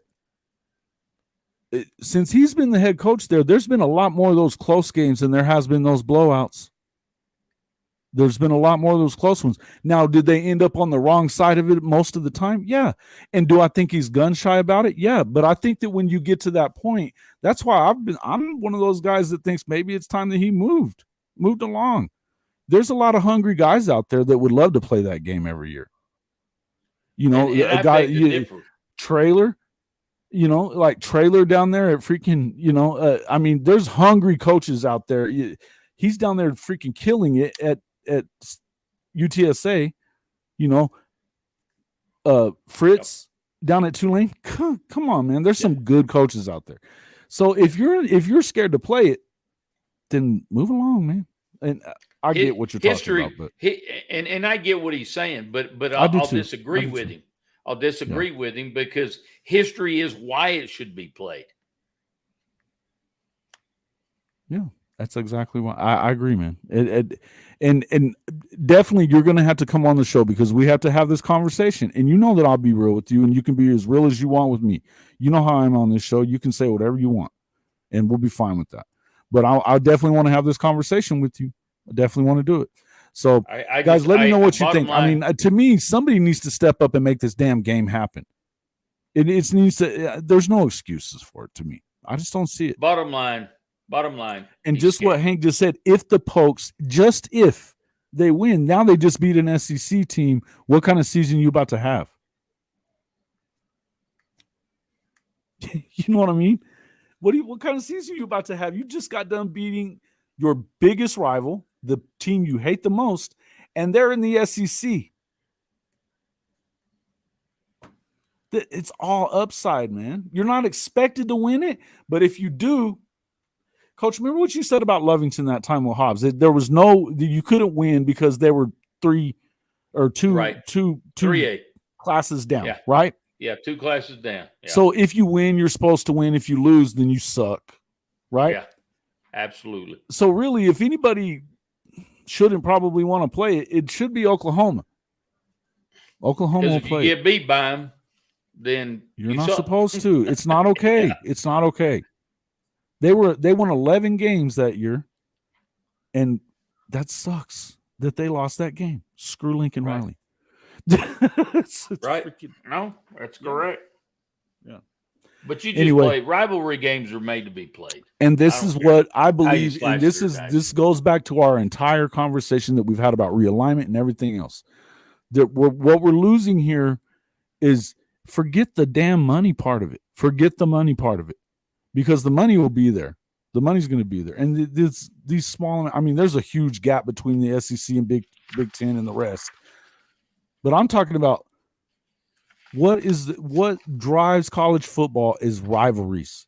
Why is it that Notre Dame doesn't want to go away from being independent? Because they don't want to give up any of those games. Those are their rivals. Yep. They want to play them. Bragging rights. If there's anybody on here that doesn't, if you don't want to have bragging rights about your team, I'm not sure they're very good. Look, not your team. OSU much more likely to play during the Cupcake Week. What does that mean, though? I mean, fine. Isn't that pretty much right around the time that that they generally play anyway. It's week 10 this year. It's a little early, I think. Just play. But you know they're going to beat the brakes That's the bottom off line. this year. That's the bottom line. Just play. It needs to happen. I feel Who like cares when it happens? And the whole thing that pisses me off about the not doing 9 games in the SEC is you're going to lose half of their freaking, if they don't change it after 2024, they're going to lose half of them. Half of those rivalries that have been around for 100 years. Yeah. If we can wrestle versus OSU, then we can play football. If we can play basketball against them, we can play football. Right? Are we going to not play softball too? Are we going to not play softball too because they beat the brakes off of you at that too? I'm sorry. I'm just kidding. All right. No, guys, you're not. I've been on here That's for a while. I'm not kidding. I'm not kidding either. And Greg will bust my chops just as much. And this dude, hey, listen, I am looking forward to having you back on the show anyway, because we had a great time the last time he was on. And I didn't feel like he had him long enough. Great storyteller. He forgot more stuff about this conference than I'm probably going to ever remember. So I love it. Can't wait to see it happen. Wanted the 366 as well. I think it's got to happen, man. I think it's got to happen. Because I want to see, I'd like the idea of the Florida rivalry, building a rivalry there. I mean, it's a transplant rivalry, but that's okay. I'll take it. You know, Aggie doesn't want to play them. Aggie doesn't want to play Texas every year, but they certainly don't want to play OU and Texas every year. They don't. You know, it's not going to happen. Missouri's going to be another one of those games. Who gives a shit about that? Ugh. Missouri. Misery. All right. Yeah. Listen, guys, thanks so much for coming in. We appreciate each and every one of you. Swain, thanks for stopping by too as well. We definitely need to get you on the show here coming up here in the next few days. I'm about to start going on 5 days a week, so I need you. You know, I'm going to need you at least one of those days to come in, give us story time with Greg. We'd appreciate that. You know, you can even talk about Okie Light all you want to. It's okay. So, he needs to go buy. No, and actually, just to let everybody know, Greg is about to have his own show. He's got his radio show, but they're about to move full onto YouTube as well. We're together as part of this. It's called Your College Sports Connection, and that's myself, Cody, some of these other guys that are in there. You know, Nathan Bomber Brown from the Big 12 Mafia. And they're adding guys all the time. We're the Lone Star guys are probably going to be in it as well. We'd like to get JJ I think. You know, I think there's no reason you don't want JJ. I mean, he's amazing. Kuz should be another one of those guys that's in that as well, if you could get him. But I don't know.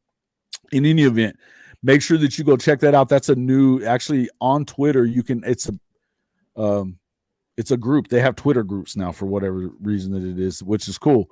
So you can go check out a lot of creators. Just check it out. It's the @ YSCC, right? YCSC at YCSC. I'm going to put it in the chat. There you go. On Twitter.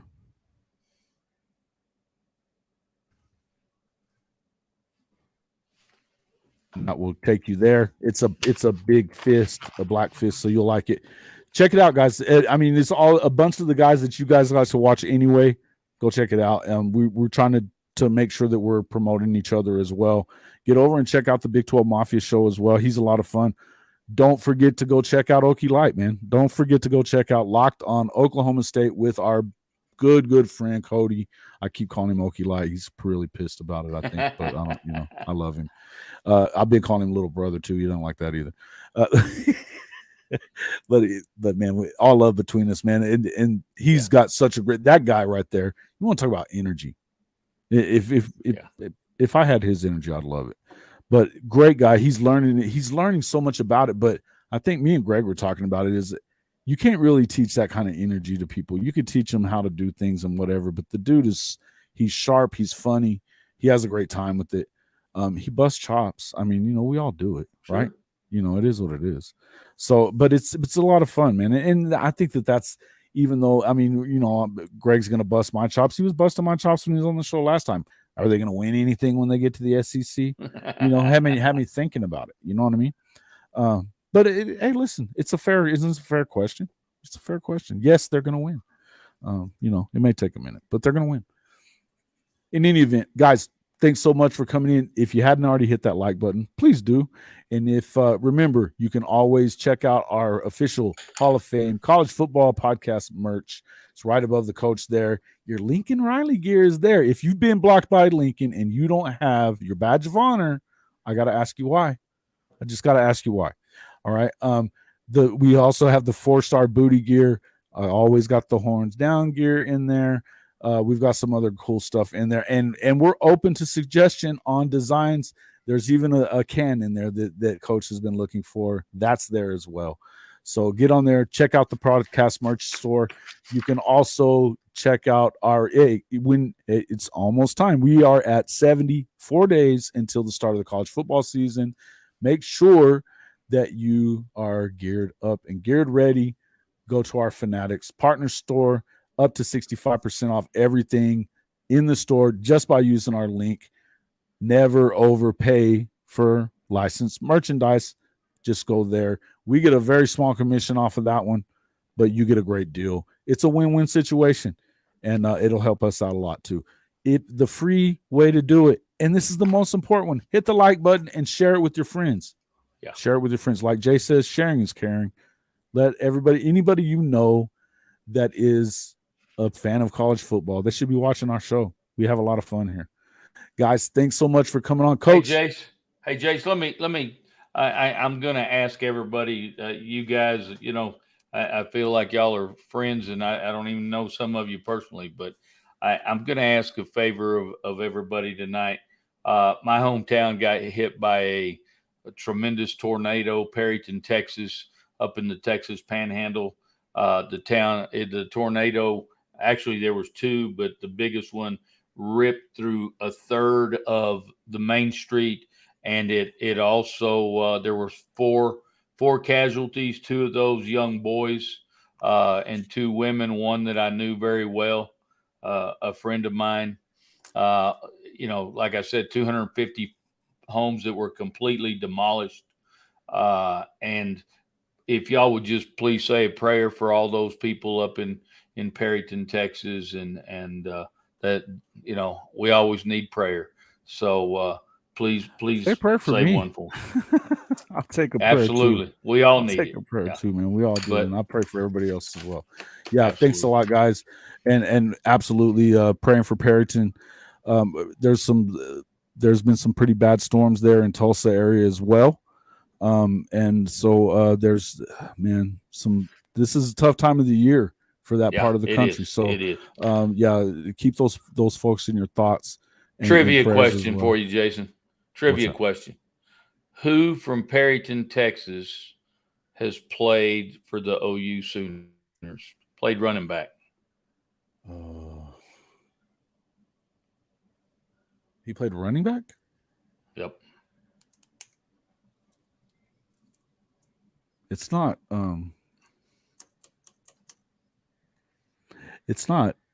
like the man. It's not Billy, is it? Is it Billy Sims? No. Not Billy Sims? Well, then I don't know. His name was Mike McKinley. I remember Mike McKinley, though. Gosh dang it, I should have known that. Yeah, Mike McKinley. As a matter of fact, he got his start because I coached him when he was just a little far. I remember Mike, man. Yeah, I do. Yeah, great. That's great awesome, guy. man. Yeah. Very cool. Very cool. Well, prayers up for them. Tough times. Thank you. Yeah, absolutely. Guys, thanks so much for coming in. We will see you on the next one. Love you guys.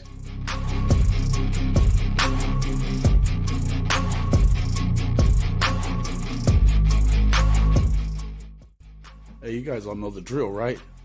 Say it with me. Smash that red subscriber button.